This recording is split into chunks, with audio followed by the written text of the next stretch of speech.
We just had some questions earlier from Deirdre. This is for Roisin. She says, "Hi, Roisin. There's so many platforms. I'm overwhelmed. Our school uses Google CRs. Though the students don't do quizzes on their phones. Any advice?" Well, we don't use Google Classrooms, so I'm assuming that Google CR stands for Google Classroom. We don't use it. We use Microsoft Teams, and we use that because of the functionality that it has. But at the end of the day, the as Alistair has said, as Karen has said, as Nicole has said, it doesn't matter what platform you use, it's how you use it. And you could be using the oldest technology in the world, but if you have the right teaching methodology, the right style, then it doesn't matter what you're using at all. You could have the most advanced equipment and not using it correctly to engage your students, and it would be absolutely useless. With regard to using quizzes on their phones, I'm sure that Forms or Google have some type of thing that is like Forms that they're able to use. Maybe there's polls and there's Quizlet and different things like that there that you can use, that I'm sure you can add on to Google Classrooms. And do people Yeah.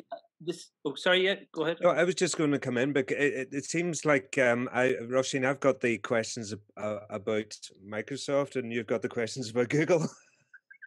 Yeah, Google Forms does exist. I've used it very, very extensively. In fact, the way that I used it during lockdown, one of the things that I tried to do was to give them weekly quizzes, make these in many ways low stakes, because assessment doesn't necessarily always need to be high stakes.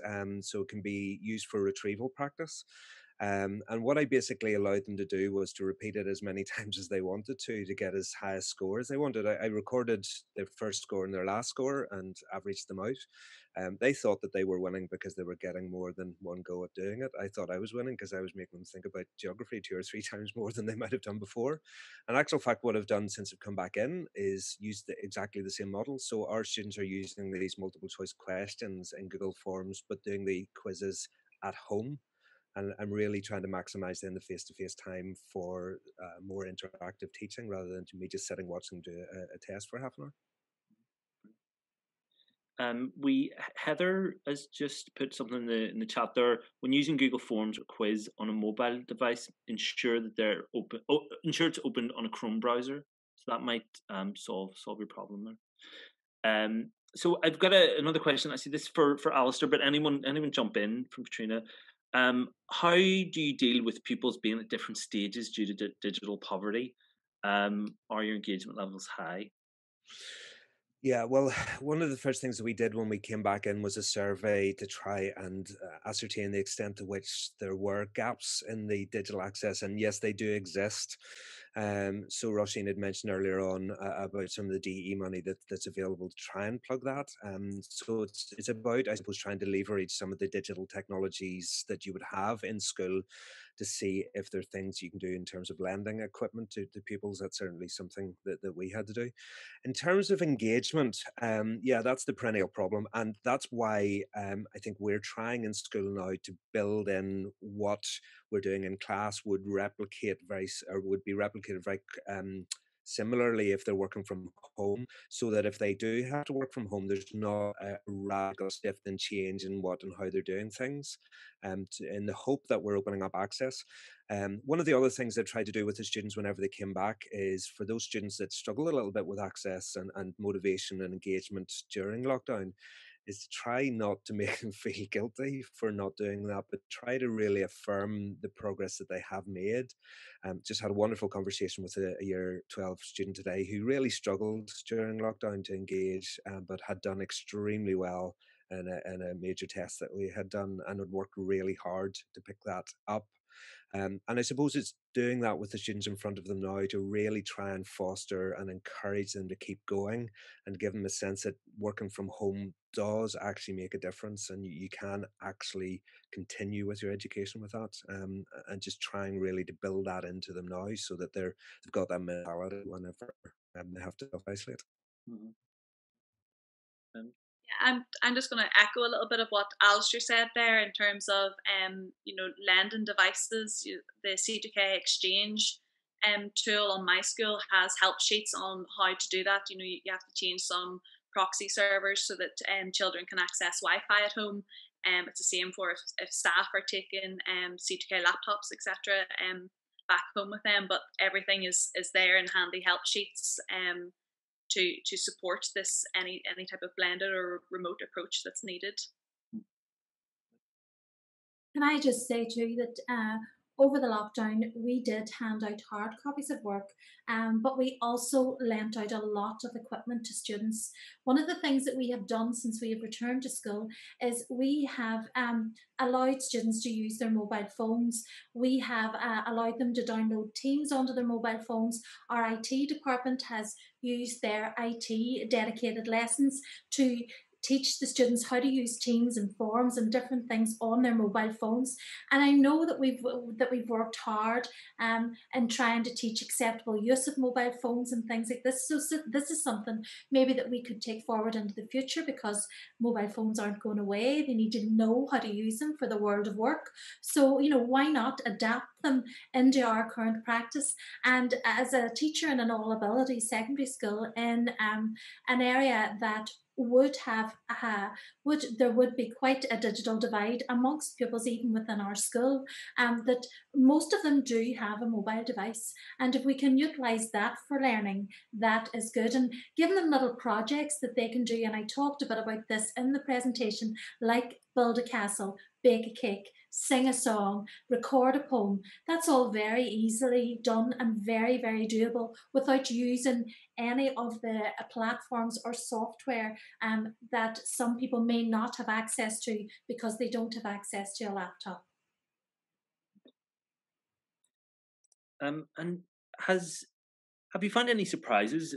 This is obviously we're all learning at the minute. I feel like every aspect in life, but especially in education, we're all learning new ways of delivering that.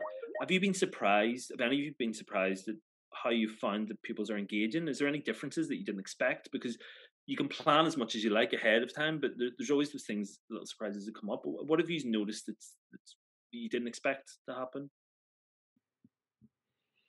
Yeah, very much so. I think that the other end of the spectrum of the students that aren't engaging and are struggling, rightly so, that they get a lot of attention. That's absolutely right. But the thing that was such a pleasant surprise to me was the complete opposite end of the spectrum of the students that didn't just comply with doing the work, but showed tremendous personal agency. We talk about metacognition, their ability to self-regulate their learning. So students who chose not to mirror the timetable during lockdown, but actually built in their own timetable. We give them the work a week in advance, and they decided that they would rather spend a Thursday morning doing geography, a Thursday afternoon doing RE or whatever it would be, and really taking ownership of their learning. And one of the things that I'm really keen to do as we come back in is, as those students are fitting back into the school and the more regimented system that for some students is a real help, I really want to try not to crimp the style of those students that show that tremendous agency. So I think all of us here would be saying that despite the challenges of this time, there are definitely things that if we've got our eyes open, are things that we can learn and bank and really build on as we move forward. Yeah, totally. I think a sort of twofold from a pupil perspective. I think the beautiful thing is some of those pupils who are maybe a little bit more introverted and maybe a little quieter in class, whenever it's online, they can suddenly hit the record button in a seesaw comment, and then I can hear their voice, and I'm like, this is brilliant. I don't hear your voices clearly or for as long. It might be like one word answers or short sentences in class, but now that you're in the comfort of your home environment, I'm getting a lengthy response from you, and that's beautiful. And then from a staff and a workflow sort of perspective, for me, I think out of the situation that lockdown forced us into, it sort of gave me a great opportunity to now work more efficiently with my Key Stage colleagues, in that even now we're back in school, we are still planning online collaboratively in shared documents, so that we don't need to even sit in each other's classrooms. We can socially distance, of course, but we can still work on our iPads or work on our computers separately using G Suite options or using Pages and collaborating. So it just means that instead of the old way of us, I work on my document and I send it over to you and you update the document and then you send it here. We all work on it live at the same time. And that's the type of stuff that, the Blend Ed team did for our conferences over summer. Like we just all worked on it live at the same time and it got things done like that, which was pretty good. So there's a question here. Where did it go? Sorry.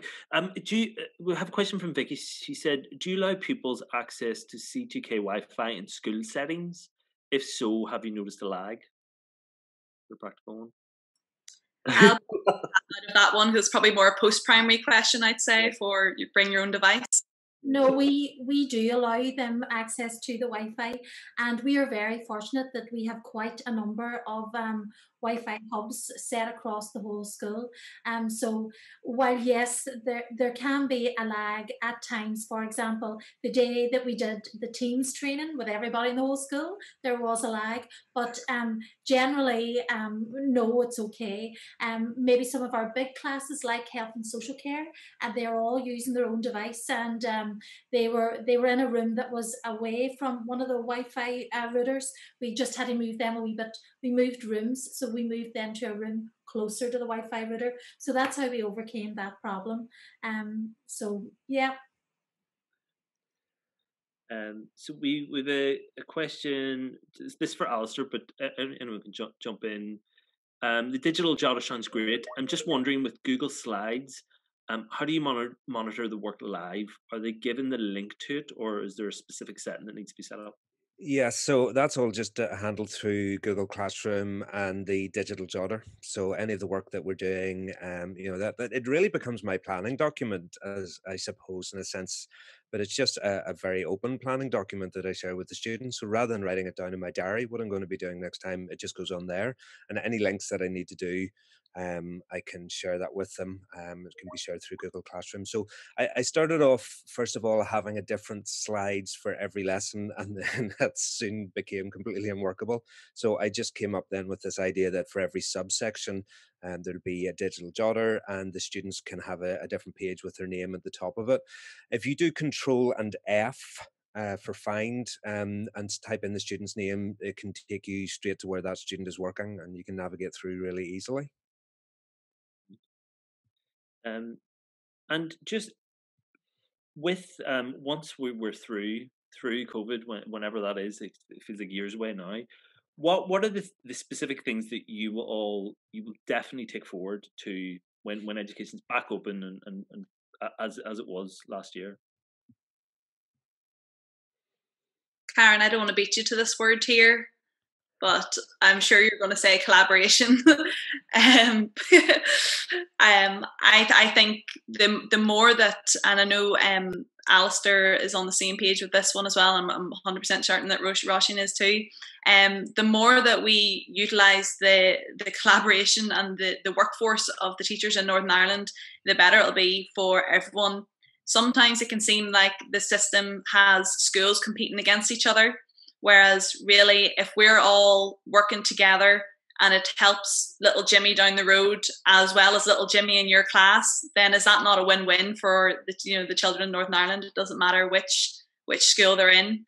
So I think even things like this, where we're bringing different sectors, different age groups, different key stage, and collaborating and people going off in the chat as well, like these type of opportunities and ways to facilitate collaboration and networking is really important. Hear, hear. I'll not say any more than that, because David, you wouldn't get me shut up for the next 10 minutes. So just yes, what she said. Brilliant. I think there's a lot of people on the chat that fully agree as well. Fantastic. So we're almost out of time. Was there anything else that you wanted to add, or anything else you thought from tonight? Or if anyone has any final questions, get them through now. But I was just wondering from the panelists, was there any thoughts that you had that you wanted to leave with everyone tonight? I just want to go back to the point that we don't strive for perfection, that as it said from that famous quote that I put up there, that, you know, if it is good enough for your whiteboard in your normal classroom, then it's good enough for online. And I saw a great post on Twitter where somebody had a whole pile of books and they had kind of like MacGyvered up a screen magnifier using a mobile phone. So just be innovative, be creative.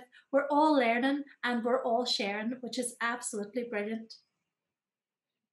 And I would just say that probably my quote from the start of lockdown has been to be 10% braver. And Nicole and Alistair will agree that I am not the bravest, but be 10% braver in whatever you're doing.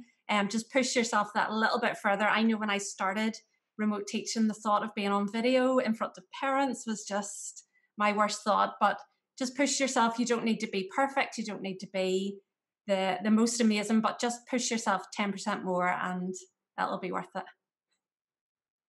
Totally. I would just add to bring both of those together.